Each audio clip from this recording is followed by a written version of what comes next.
Bienvenue à vous, c'est Alexis de la formation MyRotiX et la dernière fois, dans l'épisode 1, nous avons vu qu'est-ce que c'était le Sponsored Products. Dans cet épisode 2, nous allons voir comment créer cette campagne publicitaire. N'hésitez pas à liker et partager si vous aimez ce genre de contenu, ça m'aiderait énormément. On se retrouve sur la création d'une nouvelle campagne Sponsored Products, on va donc choisir la solution tout à gauche. Dans Campaign Name, qui est ici, vous allez mettre le nom de votre campagne. Le nom de la campagne n'est visible que pour vous, donc choisissez un nom qui est pertinent pour vous. Pour ma part, je mets le nom du produit, et il m'arrive parfois de rajouter des caractéristiques. Par exemple, si vous vendez des tasses en plastique pour le café, mais aussi des tasses en céramique pour le café, les mots-clés vont être différents selon la campagne. En gros, si je devais faire une publicité sur mes tasses en plastique, je mettrais le nom de campagne. Par exemple, on va mettre, tasse en plastique café, tout simplement. Pas besoin d'avoir un nom de campagne plus compliqué. On passe maintenant aux dates qui sont ici.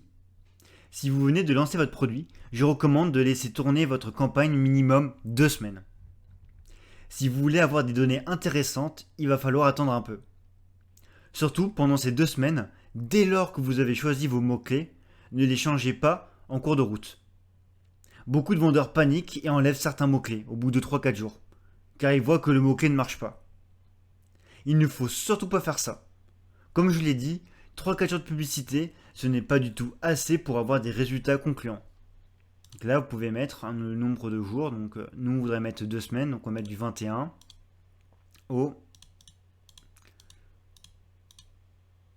21, 28 et 5, voilà.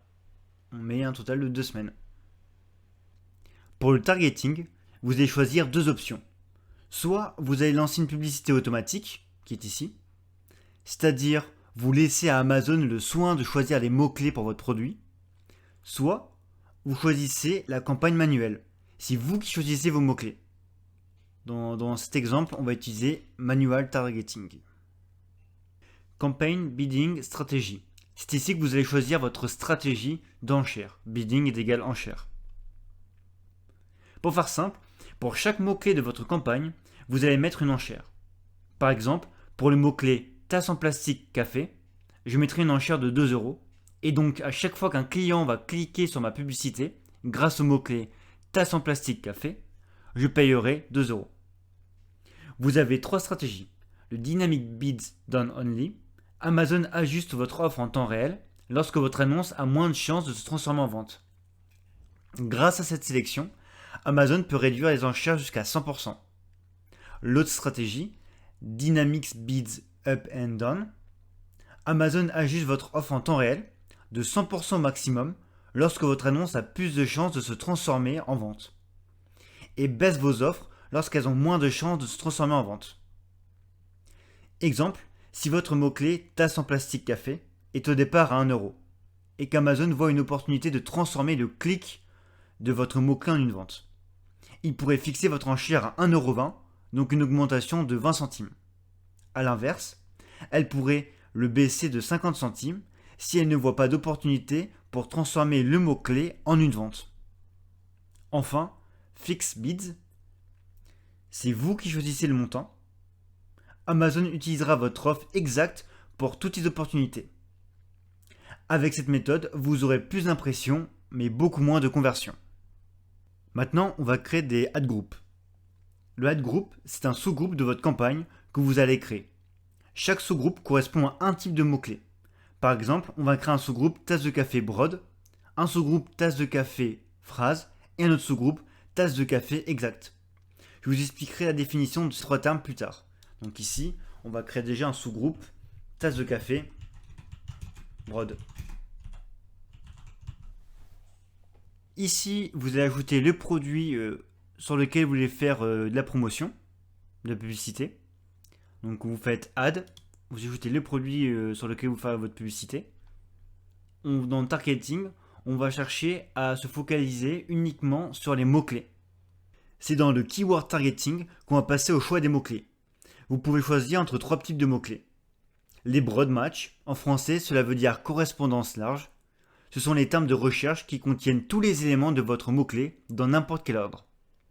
Par exemple, si on choisit le mot-clé tasse en plastique café, l'acheteur pourrait retrouver votre produit sur Amazon en tapant dans la barre de recherche, entre guillemets, pas cher, tasse en plastique café couleur bleue.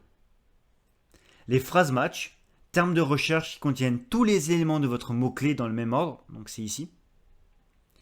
Par exemple, tasse en plastique café de couleur bleue. Les exact match, termes de recherche qui correspondent à votre mot-clé, mot par mot, en gros même ordre de mots plus même correspondance, même composant plutôt. Par exemple, pour le mot-clé tasse en plastique café, on ne changera rien sur le mot-clé. Maintenant, vous allez dans le Hunter List et vous allez ajouter vos mots-clés en fonction de votre sous-groupe. Ici, moi, mon sous-groupe, donc en anglais mon add groups, c'était tasse de café broad. Je vais donc uniquement mettre les mots-clés en broad. Donc je vais aller ici et je vais mettre par exemple tasse en plastique.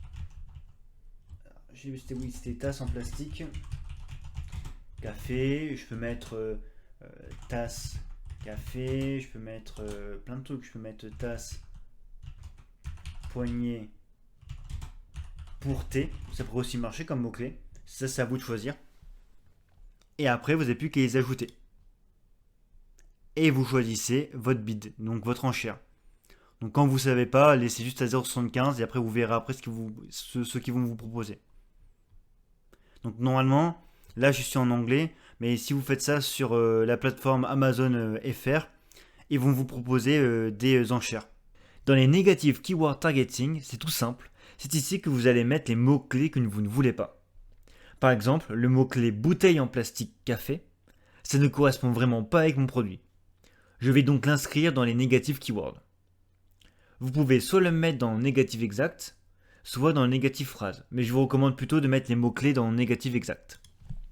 Donc c'est ce qu'on va faire. On va mettre bouteille en plastique café. Je vais faire Add Keyword. Ils m'ont mis que j'ai bien ajouté le mot-clé. Et Amazon saura que je ne veux pas être référencé par rapport à ce mot-clé-là. Maintenant que vous avez fait toutes ces démarches, vous pouvez enfin lancer la campagne. La campagne prendra quelques heures avant de se lancer, car Amazon doit vérifier si vous avez bien respecté sa charte. Donc vous n'avez plus qu'à faire Launch Campaign. La vidéo est maintenant terminée. J'espère que ces tips t'aideront à réaliser ta première campagne de publicité sur Amazon. Si tu veux plus de contenu, je fais aussi des formations plus complètes qui sont disponibles sous la description. C'était Alexis de la formation MyRoutiX, merci.